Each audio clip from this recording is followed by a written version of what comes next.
Hello everyone, I welcome to all of you in my YouTube channel. आज हम लोग discuss करेंगे MSc first semester के अंतर्गत जो मैथमेटिक्स का एग्ज़ाम है, रियल एनालिसिस का एनईपी के अंतर्गत न्यू एजुकेशन पॉलिसी के अंतर्गत किस टाइप के क्वेश्चन पेपर बन रहे हैं, यहाँ पर हम लोग डिस्कस करेंगे ताकि आपको आपके एग्ज़ाम में हेल्प मिल सके।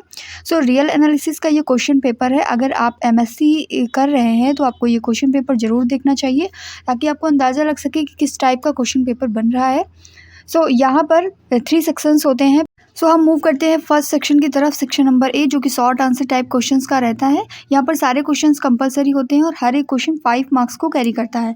फर्स्ट का ए पार्ट देखिए दिया हुआ है, find the value of this. तो इसकी वैल्यू कैसे हम फाइंड आउट करेंगे, ये सिंपल सा क्वेश्चन था। यहाँ पर आप इस टर्म को डिफ्रेंशिएट कर देंगे। सिंपली डी का मतलब होता है डिफ्रेंशिएशन। इसको डिफ्रेंशिएट करेंगे तो एक टर्म हमारे पास भी बन जाएगा और उसको हम 0 to π/2 के अंतर्गत इंटीग्रेट कर देंगे और सिंपल सा हमारा आंसर आ जाएगा। सो ये क्वेश्चन तो ईजी था। उसके बाद में हम चलते हैं, मूव करते हैं क्वेश्चन नंबर बी, फर्स्ट का बी पार्ट। यहाँ पर ये कंडीशन दी हुई थी f belongs to real number and किसी भी क्लोज्ड इंटरवल के अंतर्गत।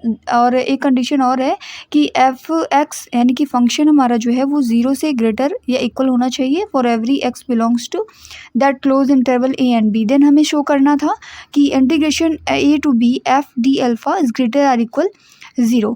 ओके, तो इसके बाद में सी पार्ट यूनिफॉर्मली कन्वर्जेंट से आया हुआ था जिसमें आपको रीजन 0 to π दिया गया था, क्लोज्ड इंटरवल 0 to π के अंतर्गत। और एक सीक्वेंस एफ एन है जिसकी value sine n x upon root n में दी हुई है और इसको यूनिफॉर्मली कन्वर्जेंट दिखाना था।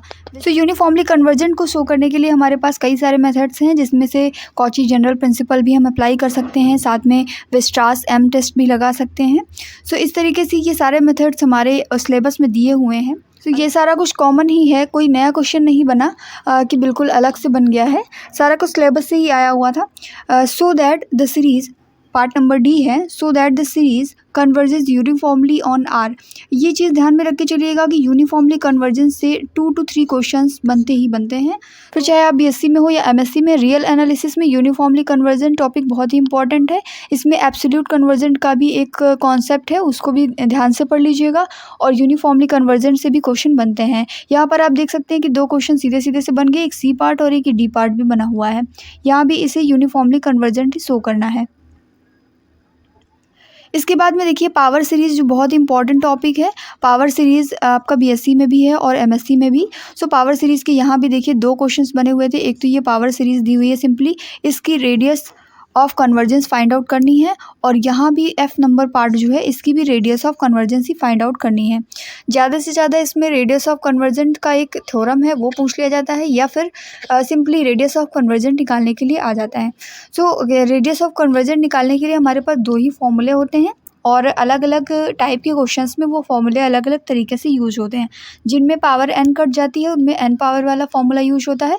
सो अगर इन सब चीज़ों का हम ध्यान रखेंगे तो अच्छे से हम ये क्वेश्चन पेपर सॉल्व कर ले जाएंगे जिसमें रेडियस ऑफ कन्वर्जेंस पूछा गया होगा। आगे देखिए, सो that the limit does not exist. ये सिंपल सा क्वेश्चन है, इसमें लिमिट एग्जिस्ट नहीं करनी है ये बताना है। और इसके बाद में एच पार्ट देख सकते हैं कि यहाँ पर टोटल डेरिवेटिव्स निकालने थे एफ़ के। यहाँ पर आप इनको F1 F2 F3 कंसीडर कर सकते हैं, जैसे कि यहाँ पर फंक्शन दिया हुआ है एक्स वाई के फॉर्म में। ये हो गया F1 F2 F3 और इस तरीके से टोटल डेरिवेटिव्स निकालने थे। इसे आप जैकोबियन फॉर्म से भी निकाल सकते हैं। जैकोबियन की मैट्रिक्स बना लीजिए, del F1 over del x, del F2 over del x, del F3 over del x कर लीजिए। उसके बाद में y के टर्म में ऐसे ही निकाल लीजिए और पूरी मैट्रिक्स बना करके आप यहाँ पर इसके टोटल डेरिवेटिव शो कर सकते हैं। और आई पार्ट दिया हुआ है, so that the equation has unique solution y is equal to g x near the point 1 - 1 and find z dash x at 1 - 1। So ये क्वेश्चन आई नंबर था आपका। इसी के साथ साथ सेक्शन बी की तरफ अगर हम मूव करते हैं तो यहाँ पर हमें लॉन्ग आंसर टाइप क्वेश्चंस देखने को मिलते हैं। तो इस क्वेश्चन पेपर में सेक्शन बी में 4 क्वेश्चंस थे जिनमें से हमें एक करना था और एक क्वेश्चन जो है 15 मार्क्स का था। सो 15 मार्क्स के हिसाब से ही हमें सॉल्व करना होता है और हमें अच्छे से देखना होता है चारों क्वेश्चंस को पढ़ के कि हम कौन सा क्वेश्चन हमें अच्छे से आ रहा है और किसको कौन से क्वेश्चन को हम सॉल्व करें ताकि हमें अच्छे से मार्क्स मिल जाए। यहाँ पर क्वेश्चन नंबर 2 का ए पार्ट कह रहा है। देखिए ये क्वेश्चन नंबर 2 है और इसमें ए पार्ट एंड बी पार्ट दिया हुआ है। अगर आप 2 को उठाते हैं तो आपको ए पार्ट एंड बी पार्ट दोनों क्वेश्चन करने होंगे। सो क्वेश्चन नंबर 3 यहाँ पर देख सकते हैं, P star is the refinement of P then so that lower sum of P F and alpha is less or equal lower sum of P star F and alpha. देखिए P star जो है वो refinement है, यहाँ पर आपको show करना है कि जो लोअर सम होगा पी एफ एन अल्फा का वो जो डिफाइनमेंट होगा पी एफ एन अल्फा के उसके लोअर सम से कम होगा। तो इसको शो करने के लिए हम क्या करेंगे, दोनों चीज़ों को लेकर के चलेंगे और साथ में कुछ टर्म्स को अप्लाई करा करके, जैसे हमने कुछ उसके अंतर्गत एंटायर इंटरवल में कुछ बाउंडेड सब इंटरवल्स मान लिए और कुछ लोअर बाउंड्स में हम एक्स्ट्रा टर्म्स को दिखाएंगे जो कि हमारे रिपीट भी कर सकते हैं या फिर वहाँ से एक्स्ट्रा भी आ सकते हैं। सो हमारे रिफाइनमेंट वाले टर्म में एक्स्ट्रा टर्म आएंगे इसलिए वो ज़्यादा हो जाएगा। सो इस चीज़ को हमें पूरा शो करना था और लॉन्ग आंसर में करना है, इसलिए इसको विद लैंग्वेज अच्छे से करना होगा ताकि हमें मार्क्स अच्छे से मिल सकें। उसके बाद में देखिए 4 नंबर दिया हुआ question, find the value of P so that the series is uniformly convergent. अब देखिए यूनिफॉर्मली कन्वर्जेंट से क्वेश्चन एक लॉन्ग में भी बन गया और 2 क्वेश्चन आपके शॉर्ट में बने हुए थे, 2 क्वेश्चन शॉर्ट में भी बने हुए थे। सो यहाँ से कंक्लूजन ये निकलता है कि यूनिफॉर्मली कन्वर्जेंट चैप्टर को अच्छे से पढ़ के जाना है।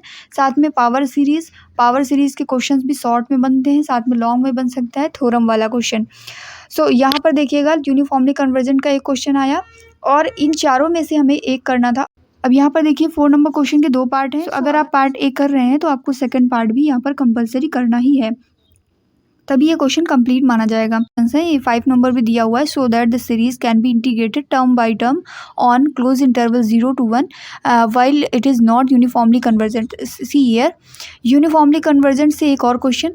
तो यूनिफॉर्मली कन्वर्जेंट बहुत इंपॉर्टेंट चैप्टर है, अगर आप इसको अच्छे से पढ़ लेते हैं तो आपका एक लॉन्ग और 2 शॉर्ट यहीं से कवर हो जा रहे हैं। इसके बाद में सेक्शन सी में भी इसी तरीके से 15 मार्क्स का एक क्वेश्चन आपको करना है। तो ये जो ऊपर दिखाए गए क्वेश्चंस हैं इनमें से आपको एक ही क्वेश्चन करना है और यहाँ भी आपको 6, 7, 8, 9 इनमें से एक ही क्वेश्चन करना है। तो यहाँ पर कंक्लूजन ये निकलता है कि जितना भी हमारा सिलेबस है उसको हम बहुत अच्छे से कवर कर लें और जो इम्पॉर्टेंट चैप्टर्स हैं like uniformly convergent, power series और हमारा फर्स्ट चैप्टर भी यहाँ पर इम्पॉर्टेंट है। सो इन सभी चैप्टर्स को बहुत अच्छे से देख करके जाएं। रिमान इंटीग्रल आपने बीएससी में भी पढ़ा होगा और एमएससी में भी ये चैप्टर है रिफाइनमेंट वाला। सो ये भी इम्पॉर्टेंट हो जाता है, यहाँ से कोई भी थ्योरम पूछी जा सकती है। इंपॉर्टेंट डिडक्शन हो गए जैसे कि लोअर सम, अपर सम, लोअर बाउंड, अपर बाउंड, ये क्या होते हैं इन्हें अच्छे से पढ़ लीजिएगा। और इसी तरीके से टोपोलॉजी का जो क्वेश्चन पेपर एनालिसिस है वो भी हमारे चैनल पर अपलोडेड है, तो अगर आप उसे देखना चाहें तो देख सकते हैं। तो इस वीडियो के नीचे जब आप डिस्क्रिप्शन बॉक्स ओपन करेंगे तो वहाँ पर आपको सारी प्लेलिस्ट मिल जाएंगी। टोपोलॉजी का वो वीडियो भी मिल जाएगा जिसमें टोपोलॉजी का पेपर एनालिसिस कराया गया है, आप देख सकते हैं कि किस टाइप का क्वेश्चन पेपर बनता है। और अगर आप बीएससी या एमएससी के स्टूडेंट हैं तो आप चैनल को ज़रूर से ज़रूर सब्सक्राइब कर लें ताकि आपको जितनी भी अपडेट्स हैं आगे आने वाली वो मिलती रहें टाइम टू टाइम, और जो इम्पोर्टेंट वीडियोज़ हैं वो भी प्रोवाइड होते रहेंगे। और साथ में बेल आइकन को भी प्रेस कर लीजिएगा ताकि नोटिफिकेशंस के थ्रू आप हमसे कनेक्टेड रहें। Thank you.